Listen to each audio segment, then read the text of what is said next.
Kia ora koutou katoa. Welcome to the Hoon, where co-host Peter Bale and I go around the week's news in geopolitics and Aotearoa's political economy, with a whole bunch of experts, academics and politicians, all to understand our worlds better and have some fun.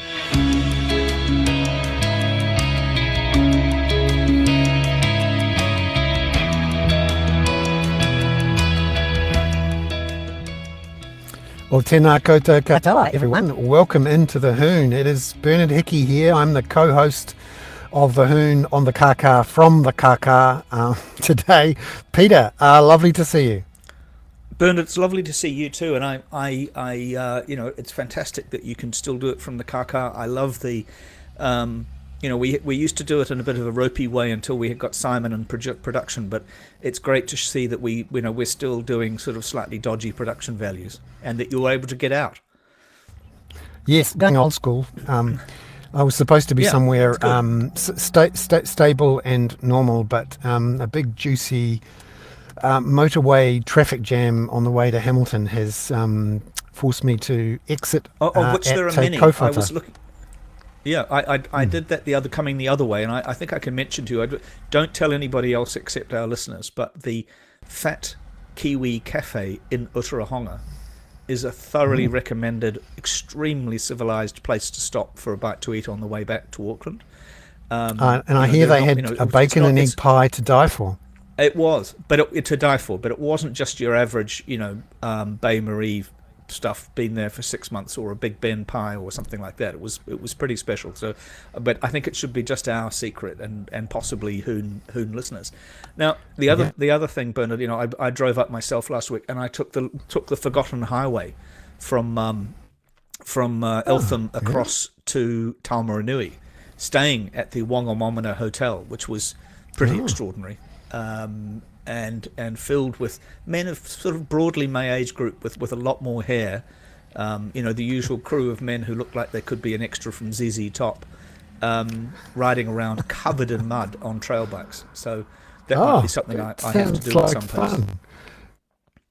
Yeah. Now, Bernard, we sometimes start this with a bit of a that's real back blocks, and I went to that friend of mine's farm where she'd grown up on Mangamingi. And I can tell you that it should never have been cleared and it should never have been farmed, and is rapidly, it seems to me, falling into the gullies.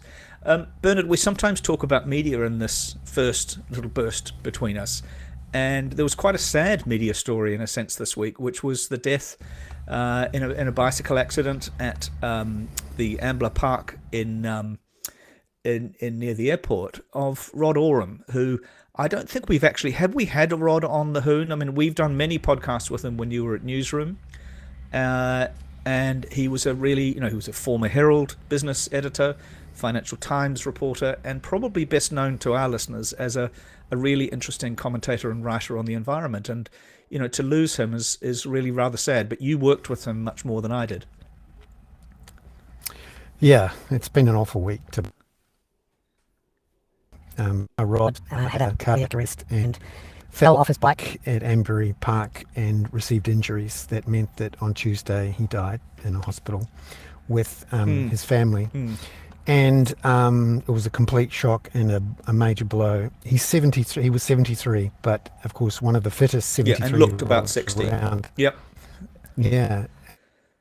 Had long and strenuous bike rides, and to hear about this just was completely shocking. It's also a massive loss, just personally.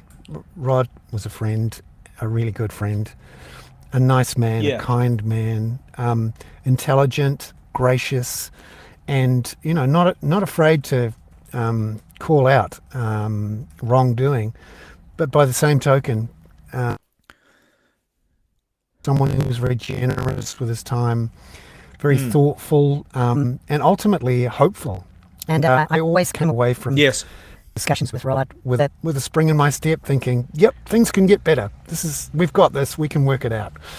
And he was always so reasonable. I mean, we think of this nexus now between activists and journalists, and even call some of them activist journalists.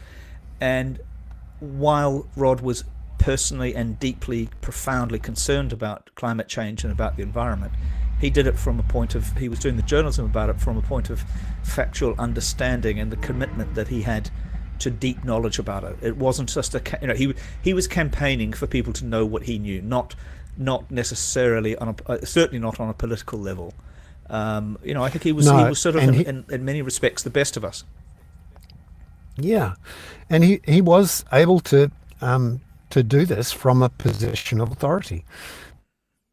So long, doing it from a sometimes journalists and politicians and all sorts of people who have very strong points of view aren't very curious anymore, and they tend to lecture rather than try to understand. But that was not Rod. Rod was deeply open as well as curious, and I think he led the debate in Aotearoa last decade on climate issues. He was well ahead of the corporate community on moving towards ESG. He was deeply engaged with the likes of James Shaw and Todd Muller and these people who were making policy, and just the depth of feeling in response to hearing about Rod's death from the likes of James Shaw. I was really struck by that, Bernard. Doing a lot of good work. Yeah, the range of people who noted his passing yesterday was pretty extraordinary. I was talking this morning to Gavin Ellis, former editor of the Herald, who was quite shocked by Rod's death, of course, and he brought Rod from the UK to be the new business editor of the Herald at that time when the Herald was going big on business. And one of the things, apart from the things that we've said about Rod being a thoroughly good bloke, is that he pointed out that he had a postgraduate degree from somewhere in Chicago, essentially the Chicago school, and that gave him really deep economics knowledge and a sort of wisdom to ask difficult questions. And I was thinking, in a sense, Bernard, that you're not a million miles away from that, in the sense of picking up that sort of wisdom, asking quite difficult questions, but not being an asshole. That's a mantle that you've got now, in a sense. Yeah, I had it so much. Not being an asshole, maybe your testament. He was. We had an awful lot in common, and obviously we worked closely together at Newsroom. I edited his columns for 3 years.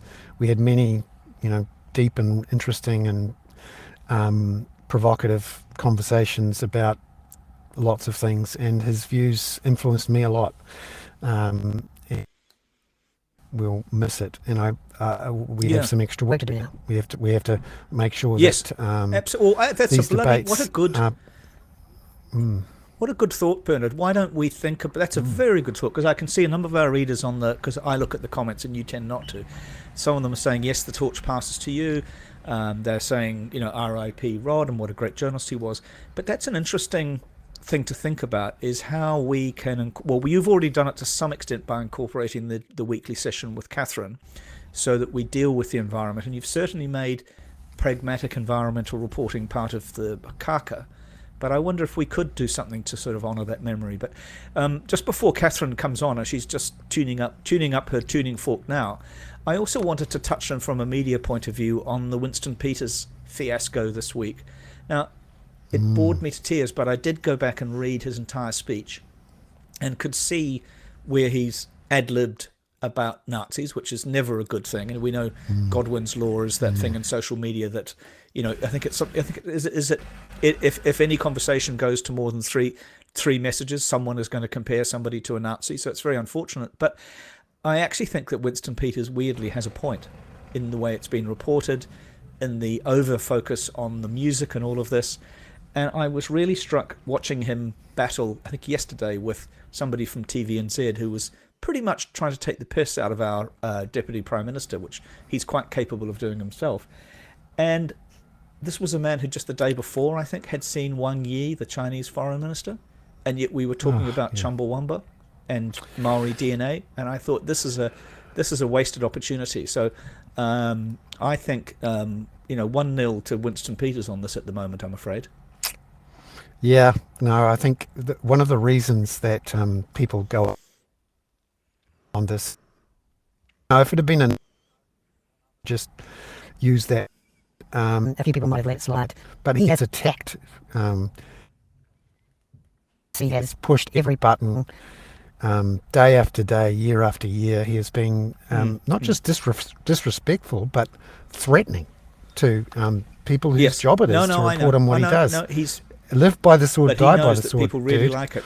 Yep, it's true. Yeah, it's and true. he now, Catherine, we were just sorry. Well, yeah, Catherine, just before you came in, we were talking about Rod Oram, and we were also just sort of thinking that, I mean, you in a sense are a successor to Rod in that Bernard has put you front and centre on the environment and put climate front and centre in the Hoon and on the Kaka. What do you think we could do to continue that sort of legacy of intelligent, apart from sending you, of course, to is it Azerbaijan for the next COP? Oh yeah. Oh, please don't. Yeah. Those are some big shoes to fill, and I think, you know, when it comes to Rod Oram, it's going to take a few people, and there's some good climate journalists out there, I think, who are doing a pretty good job. But yeah, it's tricky because there's just, you know, the lack of funding around for doing really good, the kind of really good in-depth work that Rod Oram is doing. There's not a lot of opportunity to actually do that, even if we have the talent around the place to do it. Oh, I think Bernard's frozen up on us. Yeah, but what do you think, Catherine, about this? I mean, did you know Rod, and I presume you'd read his work, you know, before you sort of embarked on this more journalistic approach with Bernard? Yeah, I actually interviewed him for some of my research, and it was supposed to be like a 50-minute odd conversation, and it went on for a couple of 2.5 hours or something in a cafe. He was just so generous with his time and so insightful, and it was such a great conversation. So I had some interaction with him. Yeah. So Catherine, Bernard was saying, I'm going to ad lib because Bernard might. Oh, Bernard, are you still there? So I've turned off my camera so that my sound can go through. Go ahead. I just want to say that Catherine's absolutely right. There are some great climate journalists out there doing fantastic work, many of whom have worked with Rod. And I'm thinking here in particular of Eloise Gibson, who was a former colleague at Newsroom, and Mark Dalder, who I and Rod worked with and is still at Newsroom. Then, of course, there's the likes of Jamie Morton at the New Zealand Herald, and of course stuff. But, you know, the are falling, and this is something that we're all going to have to work on to ensure that people are there working as independent professionals covering this area and explaining it to us. I actually think New Zealand's public debate is, for example, further along and I think more informed and useful than many other countries that are like ours. If you look at Australia, what's happened in the United States, and more recently in the UK, a lot of those debates have been captured by the keyboard warriors and the culture wars. That hasn't happened here yet. I think it's partly because Murdoch and News Corporation have not got a toehold here. I was just about to say that, Bernard. Yep, I think that's very true. There's I think there's certainly something in that. I would argue that here is a little more complacency than there is in some of those other places, and we see that in some research results in terms of how happy people are with the status quo. And what you find in those other countries is that there is a big debate, but there's a lot more division amongst the population as to which way is the right way to go. And I think in some ways they may be closer to tipping points towards stronger action than we are because of the level of complacency here. So I don't entirely subscribe to the view that we're in a better position than... No, I think that was something I wanted to bring up with you, Catherine, today. Now, but Bernard says you've got a specific report you want to discuss, but what I see happening both in the UK and here is a kind, particularly amongst a certain boomer generation, which I may be boomer adjacent, is a kind which politicians are tapping into, which is very much a kind of I'm bored with this. It's too hard. I don't want to hear, and I most certainly don't want you taking my car away or my ute away. And I worry that is very politically powerful. Yeah, I Yeah, totally that's agree one of with the you. one of the risks. Well, we can't do that then, Catherine, for God's No, sake. So what was this no, report no. that you wanted to talk about today? So So the the one report. that No, you go, Catherine. okay, so the report that we were talking about today in the climate wrap, the first one was one that a follow-up report that's come out from a collaboration between the actuaries in the UK and the University of Exeter's climate scientists, and it's called. It's got something to do with the sting in the tail of the scorpion's tail. So so they're talking about or they're looking at risk models or climate risk models and how the current situation is actually changing in a way that is shifting us towards some of the more dangerous tail risks in the in risk modelling, and that there's an awful lot of work to do and a lot of research to do in terms of getting a better handle on what the risk profile looks like and how we manage it. So most of the climate modelling that we do at the moment kind of tends to focus on central estimates for where things are going to go in the future, and don't really deal very well with what are some of the worst case scenarios. And of course that's the sort of thing that insurance companies and actuaries are very used to dealing with and are quite interested in. So it's quite a good combination between those two outfits. So, yeah, one of the findings was about doing better analysis and preparation around risk. And the other one is that the University of Exeter team is increasingly looking at socio-economic tipping points, positive socio-economic tipping points. So what are the things in society, in economy and in a technology that could tip in positive directions very quickly, to measure the direction or to meet the direction that the climate is actually going in.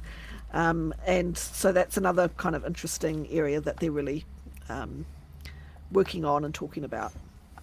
And it's the actuaries are there because they're the ones right inside the modelling for the reinsurers. They've got all the great weather data and the data on losses, and they have a very clear idea of what long-tail risks are. And increasingly, with the month upon month of climate records for air temperature and sea temperature, there are some very serious climate scientists asking themselves the question now, have we gone through some tipping points? And are we into a runaway climate change situation, which could see temperatures move very fast and the damage from climate change be much more extraordinary than even the worst forecasts? Yeah, I mean, I don't think at the moment that anybody is saying we've reached a runaway point, and even if we pass a couple of tipping points, there may still be, some things that we can do. But what this report from the latest climate science research, they made 5 key points from that research. One was that the rate of global warming had accelerated in 2023, and they see some early indications that may not be a temporary fluctuation, and that the Earth climate may be more sensitive than we thought, meaning that the temperature may rise faster for any given level of greenhouse gases, A, and B, our net zero carbon budgets are insufficient. And they're also finding that increased warming is driving more severe impacts, and that these are emerging at lower temperatures than what were anticipated. So the temperatures growing faster, and the impacts are coming sooner, is what they're finding so far. And that some of these, the more severe outcomes in that risk distribution, they do sort of threaten the basis of our society and economy. So, those are really the things that we need to start thinking a bit more seriously about, and also to start preparing for some really big decision-making points about things like geoengineering and about things like how you manage massive climate displacement of people. Yeah. Like those are some big, decisions that we have to make hopefully on a cooperative basis globally, and we Oh, need to that'll start work getting brilliantly. our ducks in a row. Yeah, we can see how well migration of illegal immigrants or asylum seekers across the channel is working. I was going to say, Catherine, actually, we've got Ben Reed, the futurist, coming on shortly. Why don't you stay on, because one of the issues that I'm going to be talking to, or we're going to be talking to Ben about, is exactly these questions. Bernard, do you want anything more from Catherine at the moment before we introduce Ben? I know the other thing we'd lined up to talk about was a little bit about AI risk to the environment, but we can maybe pick that up later. Yeah, let's pick that up within. So Ben, hi, how are you? Bernard is sitting in his Nissan Leaf, which has it's got a periscope on it, so he actually drives it across the harbour from Waiheke, and he's in deepest, darkest Tekawhata, which I remember was the home of the Cook's vineyard, the original Cook's wine vineyard. But anyway, Ben. Many of you will know Ben is a futurist, and and also is a big fan of Christchurch with a very nice. Is that an Iron Maiden Christchurch shirt? I think it's AC/DC originally. AC/DC, yeah, AC/DC. Yeah. That's right. I'm dressed by the cafes, the cafes of Christchurch. This is one espresso. Yeah, and AC/DC in this case means a band, not any sexual preference or a Tesla versus Edison dispute. So many of you will know, and Bernard introduced me to Ben. In fact, Bernard, go for your life. Sorry, it's hard to not interrupt you when I can't see you. That's all right. We're all about the electrification here, and this is all good. Just while we've got Catherine, one of the things that cropped up this week is some of the discussion around the huge energy use that AI looks to be developing, and some of the risks that as a lot more tech adopts AI, that the energy use in these data centers will really, really take off. Catherine, what are you hearing? So we had a look at a couple of blog posts on this that were quite insightful, actually. One of them was a guy called Bart Hawkins Crapps, and he was looking at, first of all, the goals of AI and whose hands it currently sits in, and the goals tend to be quite corporatist and towards profitability. God forbid. And he's... and so... so what he's saying is that one of the biggest threats from AI is going to be that the increased energy use that it requires could slow the transition away from fossil fuels, unless that is actually unless there is policy that actually prevents that from happening. We all know that AI could potentially run on renewable energy, but the speed and the force with which it's growing and arriving is much more likely to actually just slow down the transition away from those things. Yeah, and I mean, if you saw NVIDIA's announcement this week, so NVIDIA is now the third most valuable company on the planet by market cap. It's about $2.2 trillion now. And that share price is they're the maker of AI chips, basically. And that share price is predicated on future demand. And with the rollout of AI itself, as we currently know it, is going to become more and more power hungry, and more people are going to use it. And so you're looking at an exponential uptick. But then also this week, NVIDIA did an announcement on their human robotics modeling chip platform. Yeah. And what I don't think anyone's really seeing coming down the road yet is the fact that these human robots are perhaps 1 year away from being, with the same agility and dexterity or more than physical humans.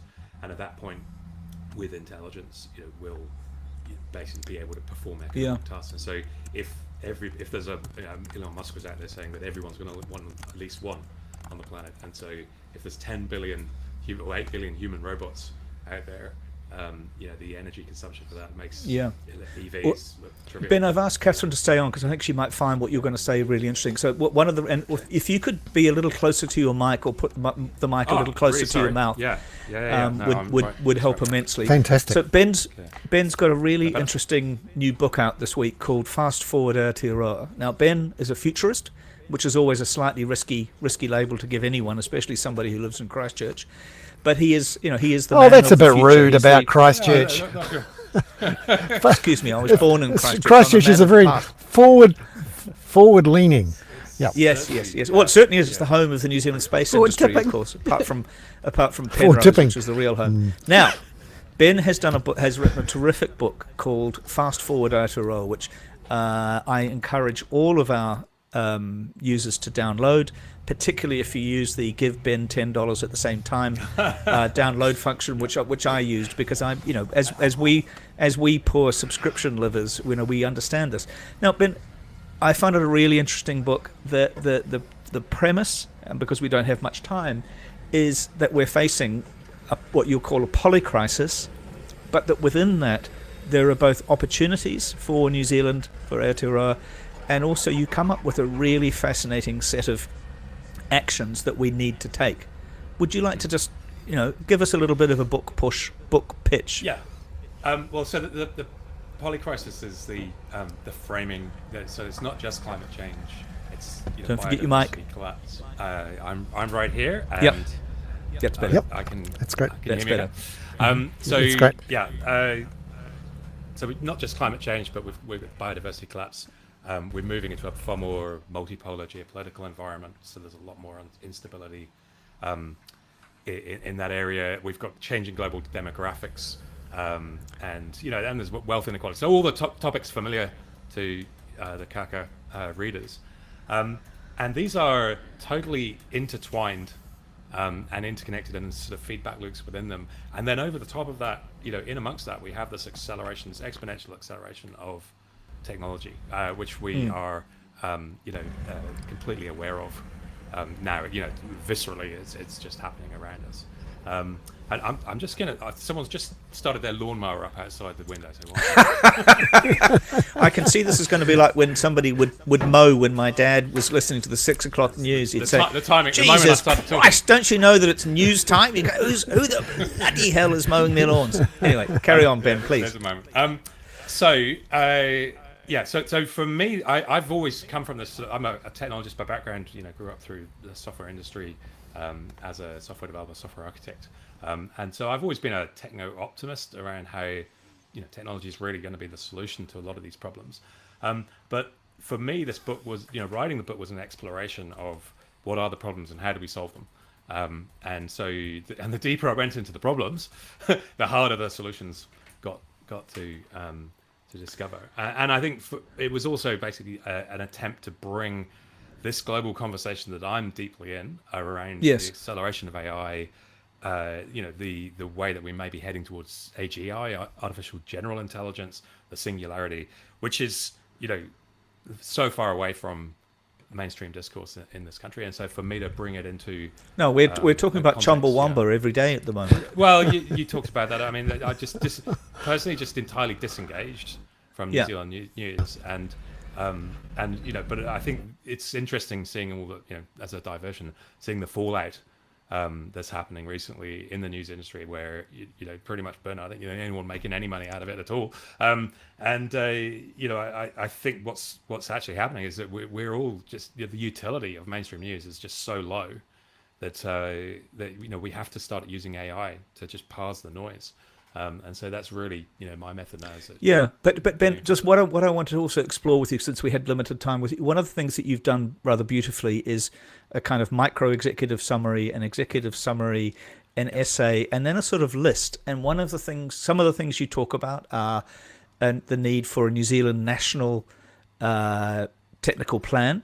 Technology strategy, right? Technology strategy. I've been talking about an AI strategy for New Zealand since 2017. And and how much closer are we? How much further down the line are we then? Well, we're at ground zero now since the digital ITP and the TR Parengi, reforms have been completely shelved and stopped by government. And look, so I mean, the ITP talked about AI as a future area of interest. And 5 years, 10 years ago, it may have been a future area of interest. Right now, it's here and it's completely transforming, our services economy. So if I look at I've got your book in front of me, and I look at your rather brilliant chart. Not to be a spoiler, but we talk about natural environment, regenerate Aotearoa to nature. Yeah. de-extinction of native species. It's about taking advantage of our theoretical natural advantages as a country far away. Yeah. I framed the book's in two parts. So the first part is an exploration of the polycrisis and an exploration of exponential technologies. So cloud computing, internet, AI, quantum computing, nuclear fusion, renewable energy. So everything that I'm tracking that I find interesting. And then the second part is really, well, how do you take all those problems, take all of those technologies, and create potential solutions to them in a New Zealand context. And so I've framed it. I've used the Treasury's wellbeing framework, which talks about sort of 4 capitals. So, sort of natural capital as well as financial capital, social capital, etc. And in the absence of any national prioritization of policy, other than let's tweak the interest rates or change the interest rates on the mortgages for landlords. I really think there's a need for some really clear missions here that drives people to coalesce around. So one of those is achieving a greenhouse gas negative emissions economy. Another one of those is restoring natural ecosystems and regenerating the natural ecosystems of the planet. And then there's conventional economic ones as well. So like, how do we create more value for the rest of the world? So how do we, I'm a great fan of David Skilling's work, and he talks about us, the fact that we are the last bus stop on the planet for our supply chains, is that forces us to think about how do we miniaturize, the products that we export, how do we, reduce the weight of them for air freight and so on, and that takes us towards. I mean, the classic thing I say is just imagine a shipping container full of iPhones versus a shipping container full of dried milk. Yeah, full of dried milk. Where's but you also the value difference? Sorry. Ben, you also talk about human capability, and Robert Patman, we're going to ask Robert if you could keep listening in the background a little bit, and by all means interject. I don't know whether you know Ben, who's a terrific futurist from just up the road in Christchurch. Hi, Ben. He's it is relevant because Ben has a new book. You have a new book, which we're going to talk to you about as well. You also talk about things like robot companions for health. I mean, one of the reasons that how positive are you about our chances of actually following the Ben Reid plan? Well, this is the Ben Reid freestyling ideas, and so this is really some ideas throwing out there that I think. I don't think we're going to solve these major global catastrophic problems and risks without building technology capabilities and then coordinating and collaborating with people around the world, and other countries around the world on these solutions. In terms of optimism, as I say, I come from a techno-optimist background. These days I say I sort of exist in the superposition between techno-optimism and climate biodiversity doom. And on the one hand, it may be that we, in a couple of years' time, we can ask GPT-7, just go and solve climate change for you, and it will sort of like create a whole bunch of chemical plants and suck carbon dioxide out of the air at massive scale. But I don't think we can necessarily hope that, rely on that as a strategy. Just one final. Bernard's got a final question, but I have given your the URL for the book to everybody who's watching on YouTube, and Bernard will put it in his thing, and we are encouraging him to give the $10 to you, which I think is about the price of a pack of cigarettes, is it? I wouldn't know. Or is it a bottle of milk? I'm like Christopher Luxon. I send my wife out to get my cigarettes and my milk. But carry on. No. That's about half a packet of cigarettes, I think. Just finally, Ben, I like to take a glass half full whenever I can, in part because Rod always left me feeling like the glass was half full, and I feel like today is a good day to have the glass half full. Is there an opportunity here for New Zealand in that we're the one developed country in the world of any size that has the biggest moat in the world, where we can in some way a little bit in a part of the planet which is remotely livable, even if we do get to some very high temperatures. How could New Zealand be a place where people put their server farms or do their work, or see us as a life raft, if you like? I think the life raft and the arc scenario is absolutely true. I think if some of these extreme scenarios play out, then climate migration, to the tune of hundreds of millions of people, is going to become a reality around the world. And if I was the government of an authoritarian state where I had to put 1 billion people somewhere else, then the Bluff Harbour looks a pretty good place to start shipping people. And so, it's just not part of the conversation. But that, from my read of what's going on geopolitically right now, that's a very distinct possibility within a decade. I mean, to be fair, most migration of that nature happens very close to the borders where people can't come from, or even within their own countries. It does. Yeah, but what he's talking about is bloody Australian climate refugees, which is very close to miscegenation as far as I'm concerned. I expect Australian climate migration will become a hot issue this decade. Yeah. Ben, by all means, stay on. Sorry, optimism. I'll just say to finish up with optimism. Forgive me. I think right now that New Zealand really is a technology taker, not a creator. And I think before we talk about being unique and giving back to the world, we probably need to invest over a significant number of years in building onshore capability here, and integrating ourselves with global technology supply chains. So, brilliant. Thank you, Ben. By all means, stay on if you'd like to. We're going to move to another self-promoting bloody book writer. I was thinking the other day that I haven't written a book. At the longest, in fact, I was talking to Ben about this yesterday. I wrote 20,000 words recently, and it just about bloody killed me. Now, Robert, you have a book that is soaring to the New York Times bestseller list, which is about the foreign policies of Jacinda Ardern. Is that correct?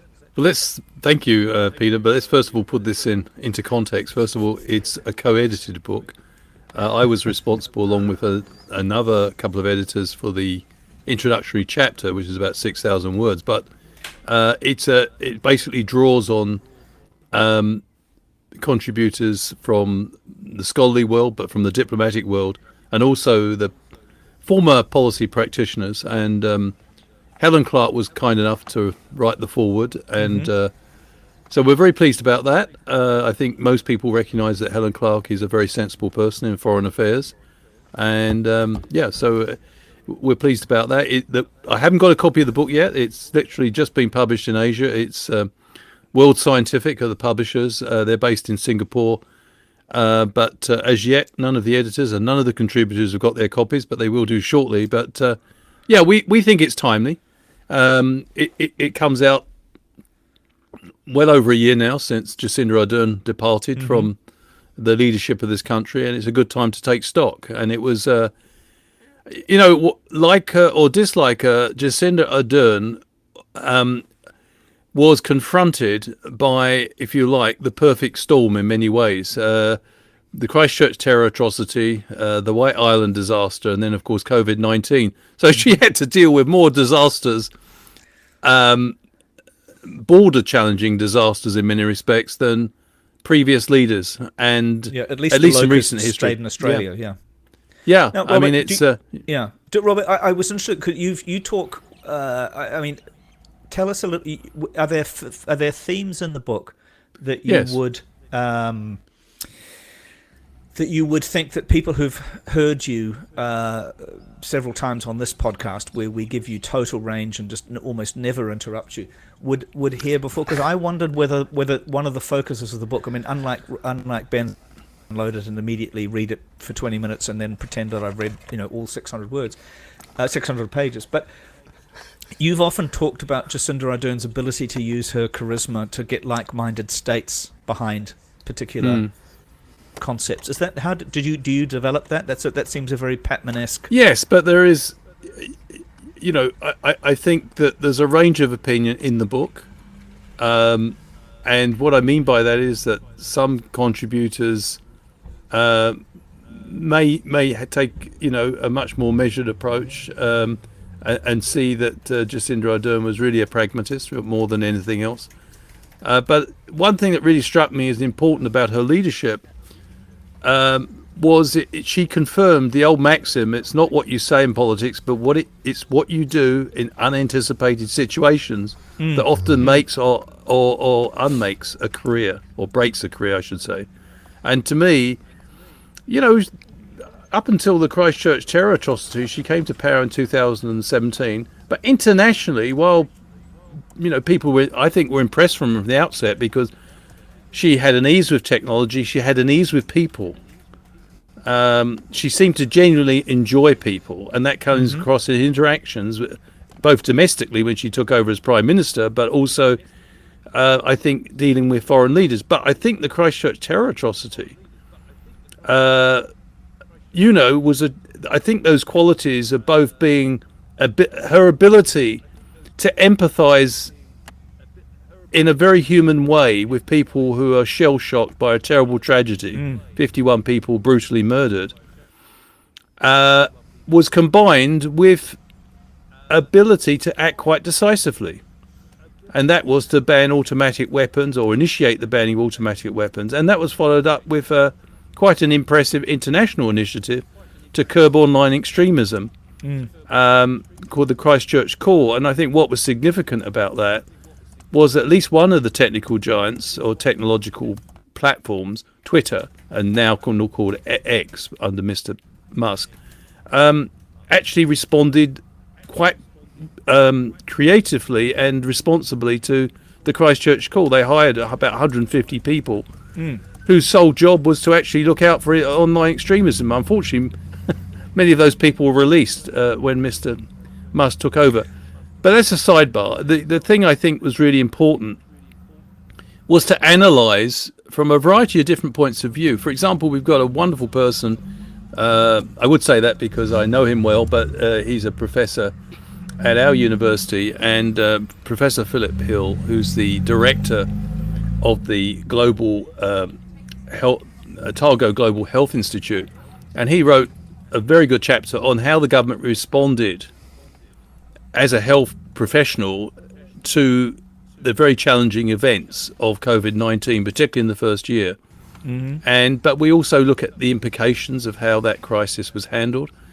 And of course, it was an action-packed period. So the book actually focuses on not the first 3 years, although we do mention it in the introduction and set the scene, but it really focuses on the period on COVID-19. And, the subtitle of the book is Facing the Challenges of a Disrupted World.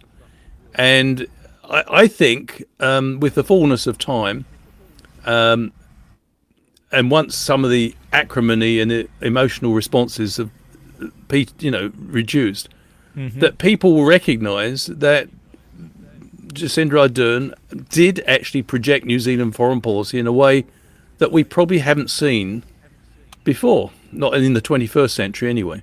Really? I was very struck by Chris Luxon's tribute to her when she stepped down as leader, and he said, well, basically, whatever you say about Jacinda Ardern, she has been an absolutely fabulous ambassador for this country globally. And you only have to see the reaction the response she engendered internationally when she travelled. So I do think this is a good time to take stock of the substance of the foreign policy a year after or so she's left office. So, yeah. But in many Bernard's got his finger up, as it were. That's right. In many ways, her departure is symptomatic of just about every democratic leader in the Western world who was in charge over COVID is either left under their own steam, simply from exhaustion, or has been turfed out in a knee-jerk reaction by people upset about how the whole thing. For example, Leo Varadkar, the Prime Minister Taoiseach in Ireland, the first gay man of colour to ever be the Prime Minister in Ireland, a quite conservative place, actually just stepped down last night. Which had a lot of Jacinda in that withdrawal, I thought. But then again, I also wondered if I hope not. But let's remember, Nicola Sturgeon also resigned, and then the cops were surrounding her house, and the Nicola Sturgeon Scottish First Minister thing is still potentially horrible. I hope that isn't what has happened with Leo Varadkar, but he left in a way very similar to Jacinda Ardern, I thought. Did you think so, Robert? Yes, I think there's certainly, but I think we have to differentiate between those sort of departures and the sort of departures we saw at the in British politics, Mr. Johnson, and also Trump's failure to get re-elected. Yeah. Because United States, the richest country in the world, has unfortunately experienced the highest number of deaths from COVID-19, and I mean it's. What I suppose I'm hoping that the book might clarify is that it might add impetus to the idea that New Zealand, in a modest way, can actually present itself as the voice of reason on the international stage and make a contribution. I mean, sometimes people talk here as if, we just have to pick a side because we're just too small and we're irrelevant. And I think the Ardern period, in foreign policy terms, somewhat contradicted that. And yes, and I think that's something that may come out of the book, hopefully. I've always found that really interesting, Robert, when you've made that proposition. I mean, today I was hoping to talk to you about a number of other things, including Jared Kushner eyeing up the Mediterranean real estate. Yeah, I saw the article. Gaza. Excellent article. Enjoyed it. But I mean, he's right. Although I thought you were a bit kind to him. Oh, absolutely. I was. Well, I want to be driving up the Gaza Corniche in my Tesla. Are you hoping for a share of that $2 billion which he right. and Ivanka received when they left office? That's right. But Robert, I have always found that thing that you have said about the collective capability of a small nation leading other nations is such an interesting proposition. And I'm very glad to hear you. Well, we live in an interdependent world where the powers of great. This is a shift which is major, which has not been commented on very much. Which is we're heading in the direction of a post-superpower world. Not because superpowers are weak. It's just that with the problems that everyone's confronting, including superpowers, can't be fixed by them alone. Yeah. So they need middle powers and small powers much greater than they did in the past, and they need the Middle Kingdom. Well, we need self-interested international solutions. But the big challenge for the likes of New Zealand and Australia and Canada is, will we step up to help fill the void in global leadership? And we can only do it in a modest way, but we can act as a bit of a playmaker internationally. We can bring people together. We often do not have an axe to grind in many international issues. And the question is, will we seize the opportunity? We do have an interest in seizing that opportunity because few countries, other than New Zealand trades with more than 100 countries around the world. So we may be small, but we're certainly active globally, and the prosperity of the country and the welfare of the country depends on actually preserving what's left of an international rules-based order. We critically depend on rules rather than raw power. So we have a big vested interest in helping to fashion a world that goes in that direction, if possible. I'm extremely concerned that we've had a historian and a futurist both promoting their excellent books, and I'm pretty bloody sure that Troy's got a book coming out in a minute, so we better move to Troy in a minute. But I'm also deeply concerned that our readers our followers seem to be doing better jokes than me at the moment, several people have suggested that you send a copy of your book to Sean Plunkett, because it'll drive him completely round the bend.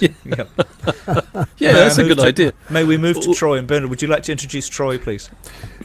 Yes. Thank you very much, Robert. Lovely to see you. Thank you. I'd like to introduce to our audience on the Hoon someone who sometimes is in the audience on the Hoon and is a very active subscriber and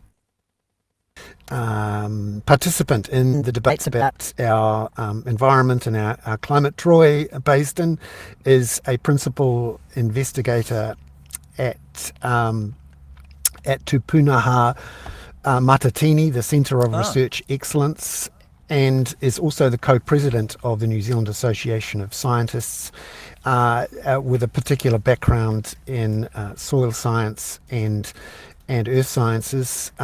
Troy, love Thank you very much for coming on.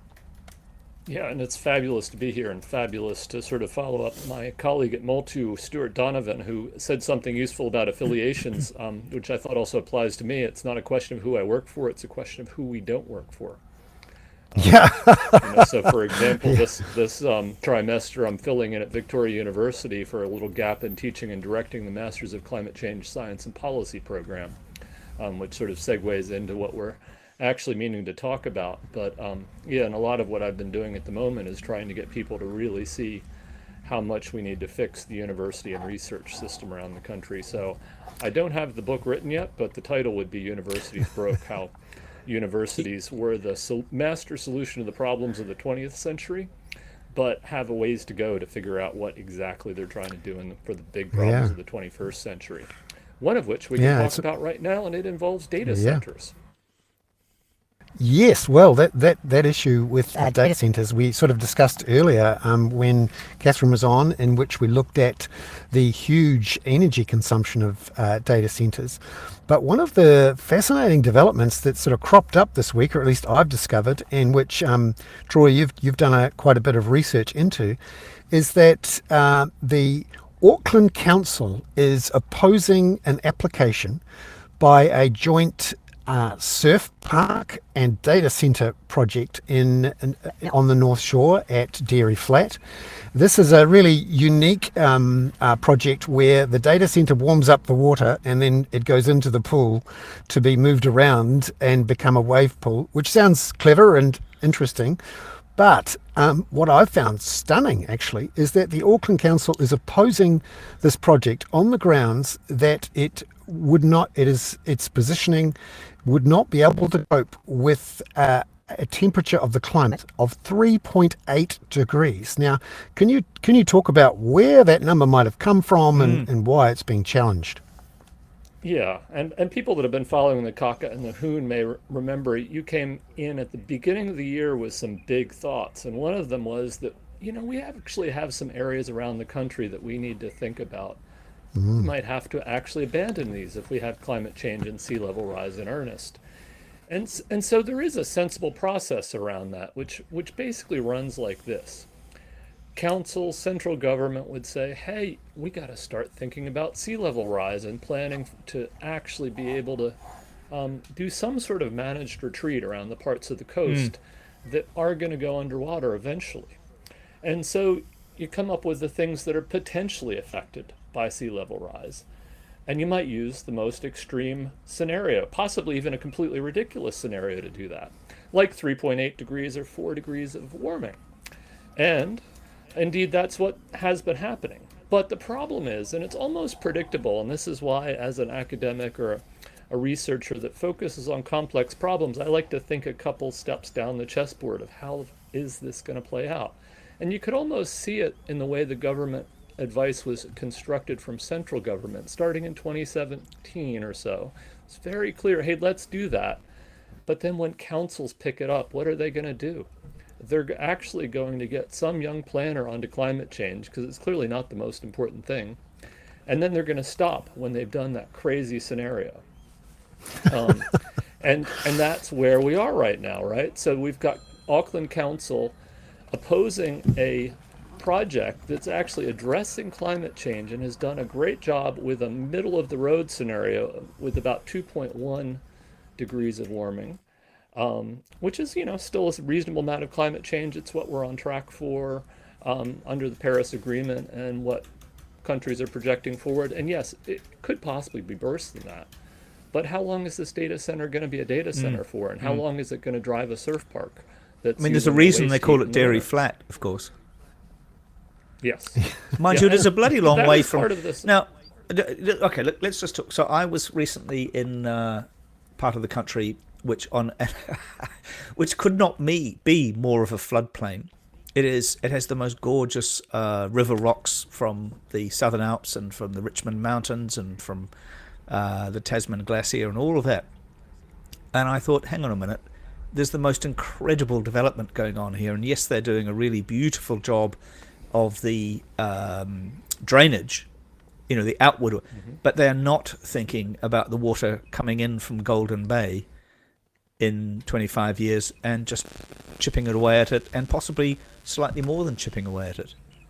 Yeah. You know, our capacity to think about the future seems rather limited. Well, it is and it's not, right? So some things have come along in the last 10 years and helped a lot with this, like LiDAR, which allows us to have good elevation maps of places like that, places like South Auckland, places like South Dunedin and those parts of Christchurch. Petone is a big one. All of those we know are really at risk, and it's often not where you'd think was at risk, right next to the ocean. It's like in Petone, if you go back from Jackson Street down towards Lower Hutt, that's actually lower and more at risk. Yeah. So we do need to deal with this, but it's a question of how we deal with this and getting good planning in place. And you know, the difference between what's happening here, that Auckland Council now in opposing this application, which by the way is part of the old fast track process from 2020 as well, so it pulls in that interesting feature as well. Auckland Council is opposing something that the central government is in favor of, ticks the boxes for a lot of reasons, and I think has done, although we haven't seen the application, has done probably a pretty reasonable job of thinking through, well, if there is this much climate change, or when we get to that level of sea level rise, what are we going to do? And that's really the right process. The process there should be, it's called dynamic adaptive pathways. It says, well, is this good up to half a meter or a meter? And then when we get there, what are we going to do? Do we have plans in place to get out, to close it when there's a problem, to build a wall? Those are all pretty reasonable things, and if we don't do that collectively across all of our infrastructure, then we're not planning for, as a society, for climate change. But if we suddenly have this sort of unmanaged retreat process where every new consent faces this unreasonable hurdle, I think we are in big trouble. The only question is whether I should actually go on a little rant and explain how crazy this scenario is. Well, this is the place for rant. Because Bernard doesn't have one this week, but this... Oh, Bernard, go ahead. Sorry. But I am actually really interested in what 3.8 degrees means, because this is the first time I've seen anyone official in New Zealand as a real thing. Because my understanding, which is very limited, and Troy will be able to inform us much better, my understanding is that 3.8 degrees is basically end time stuff. So can you put me right here, Troy? Yeah, look, I think normally we talk about this in terms of the official name of the scenario used, and so we've probably heard it before here, RCP, relative concentration pathway 8.5. So it gets us 8.5 watts of warming per meter squared. Okay, that's the technical stuff. And yes, globally it means more than 4 degrees. In New Zealand it probably means about 3.8 degrees. Wow. And so that's a lot, right? Is it really possible? To construct this scenario, what people had to do was basically kind of go back to 2009 and then burn all the coal it was possible to burn. Economically, if you really wanted to burn as much coal as you could burn. It just doesn't really make a lot of sense in a world that has gone to the point where solar is cheaper than coal for new energy coming online in the developing world. And, you know, you'll see people say things like, oh, well, that's the concentration pathway we're actually on. Well, you couldn't distinguish it until about 2019 based on data up to 2017. But it's pretty clear now that that is not the concentration pathway we're on. So, yeah, you know, I think that's the clear thing. And what difference does it make? Well, if you look at when we get to a meter of sea level rise, the RCP 8.5 high scenario, this isn't just the extreme scenario, it's taking the 85th percentile of the possible range of the high scenario. It gets us to a meter of sea level rise before 2100 in projections, whereas a more reasonable scenario, it might be 110 years later. 110 years later. So it's less than 100 years to get there versus over 200 years to get there. It's such a huge difference in terms of what that would mean. So, Troy, what I'm trying to work out here is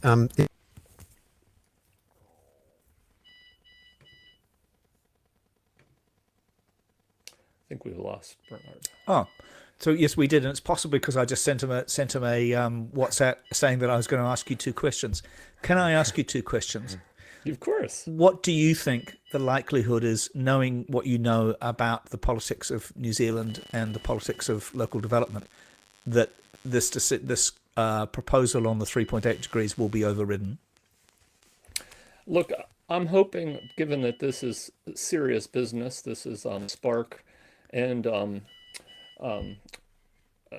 significant developer, that they'll be able to get the evidence straight and it'll get through Environment Court, possibly on appeal. I think that it's going to be tested a lot of times in a lot of different places, and I am worried, based on what's happened so far, where a number of councils are using different versions of this. The beeping is me, and I'm going to struggle to make it go away. Sorry. Oh, is that yours? I was thinking I'd left the fridge open or something. Yeah, carry on. It's all right, Troy. Yeah. Is that your alarm for the end of the world? I fucking hope not. That's it. Going off just yet. Yeah, that's the one. Yeah, it's It's a another very university modest alarm breaking. for that. Yeah. Yeah. Carry on. Yes. But no, where was I? So look, I think this is actually a bigger issue in different ways. One of which is that I think what this really does for us is it sees this is one of the areas where we're actually getting unintentional polarization. The types of things that gave us the housing crisis that we're now talking about all the time on your show gives us a bunch of other problems. And I think that we could say that these types of things happen and don't get solved because we assume that markets and bureaucracies will deal with them. Yeah. And this is a great example that, you can kind of see once we spend 3 or 4 minutes going through it, you can see why it is such a mess. Absolutely. But in the simplest Does it version, reassure draws you though? people- Sorry, but does it reassure you that you've got, the Minister for Northland, the Minister for Housing, and the Minister of Transport, who now have supreme authority over great resource decisions that can cut through the kind of everything you're talking about? Well, I think that is an interesting point. And the way I'd put it is in the same way that you had a pretty left-wing economist, Stuart Donovan, who was just on the show, pretty much in total agreement with Eric Crampton from the New Zealand Initiative on what should happen in Wellington. It turns out that now I seem to be in agreement with Simon Courts Jesus, of the steady on. ACT Party on this particular issue, who's been lobbying from central government to say, hey, the councils need to get in order and stop using this 3.8 degree scenario in this way. And so, yeah, these issues make strange bedfellows, but maybe we can find the center of these things together in New Zealand. So, Troy, I have one quick. When is your next book coming out? And often, And would you like to come back and promote it? As soon as I write it. Yeah. Haven't And started. could you do me a favor? So, look, I didn't know anything about Te Punaha Matatini until I came back from England a couple of years ago, and of course it became very prominent during COVID. Could you just, in a couple of sentences, because we're way overdue, what does it do, and who is it? Because I really like the idea that it's dealing with big issues, but would you just quickly, because I'm not sure that people really understand what it is. Yeah, that's a great question and a great opportunity. I think you get a different answer from a lot of different people, but there's two ways to think about it. And the first one is really what it does is do transdisciplinary solutions to our big problems. And the second one is it works on complexity. Arguably, those are both the same thing and just different ways of saying it. And complexity is kind of the scary one. You can imagine that for a lot of these things, we need people from all sorts of different areas, social science, economics, plus natural scientists who can do the maths, lots of people who can actually handle the big conceptual legal issues and stuff. We have some of the areas, but not other areas in there. But the thing that draws us all together, I suppose, is really the ability to deal with complexity and in a way that doesn't actually make it sound super complicated. It finds the insights and helps us understand the future. Jesus, I helps can't us wait to see your funding completely eviscerated in the next couple of weeks then, because that sounds like it would be a challenge to the triumvirate we've got. Well, fortunately, it's a center of research excellence, and effectively centers of research excellence, although they've produced more of them, they're on essentially 2008 funding per core, person or Cool. research excellence. So I think that's largely just happened. Do you need any? Do you need yeah. any washed up journalists to come and help you with your perspectives? Well, no, I was thinking I'd go into this journalistic Substack model if it's working out for you guys Sure, so well. brilliant. Yeah. Our readers are now doing the joke, so we've already lost Yeah. control. No, no, Now, Well, yeah, I think that's Troy, the we're going to goal. do. Sorry, Bernard, did you have a final question for Troy? no, no, and just I wanted to say thank you very much, Troy, for being on the show, and also sure I linked to your Substack in the Thanks. this- Yeah, and I hope to write up something you on again. this topic. Yeah. No, please do, and you. please come back. It's really interesting, and I'd love to meet you sometime because I find that organisation you're working for so interesting as a concept, and I just because it worries me sometimes when I have somebody like Ben Reed looking at the future, and I worry that it's some guy in a sauna in Christchurch thinking about it, and it's only him. Yeah, well, we connect a lot of people like that, but I don't think he's actually involved. Yeah, we should be from now on. Now, Bernard, shall I do the skateboarding dog? Yeah. Now, Bernard's. I think again. So the skateboarding dog this week is so there are two. I was going to have multiple ones. One was the extraordinary story of Jared Kushner talking about the real estate opportunity in Gaza, which weirdly I actually agree with, but not for the same reasons that he does. Two was the completely ridiculous pictures of Emmanuel Macron, the president of France, boxing, which reminded me of a documentary I watched on an aeroplane, which was almost certainly a Qantas aeroplane, and a video that was a documentary that was produced by the Murdoch Empire of which included Rupert Murdoch boxing with a trainer, and at the age, he's now 93, but it was probably a few years ago, and it looked ridiculous. So that's always a good one to go look out for Macron boxing pictures. But the real story is about my brother's library. Now, I've caused a bit of a stink with this. So my brother's library was featured this week in the Waikato Times. It's a 100-year-old library, a bit bigger than a couple of telephone boxes joined together, and it's in and many of you will have heard me talk previously about my brother. It's in Pukekawa in south of Auckland, and it's literally its 100th anniversary this year. It was built in 1924, and last week it was hit by a truck and knocked off its foundations. And the Waikato Times took a very poignant picture of a book sort of crushed under the foundations. But the critical aspect is that it wasn't just hit by any sort of truck. It was hit by a truck that was carrying portaloos and the contents of portaloos, which I thought was just, library, ancient, historic library hit by a truck full of poo is, kind of, it's a Brexit metaphor. It's all sorts of metaphors tied in one. Bernard, over to you. When you stop giggling. All right, I think we've lost Bernard. So look, Kakika anu, everybody. My te reo is not as good as Bernard's, but it will get better. And thank you so much, everybody, for coming on. Thanks, Bernard, for coming on from Te Kawhata, from the Kaka, and thank you all for taking part. Thanks very much.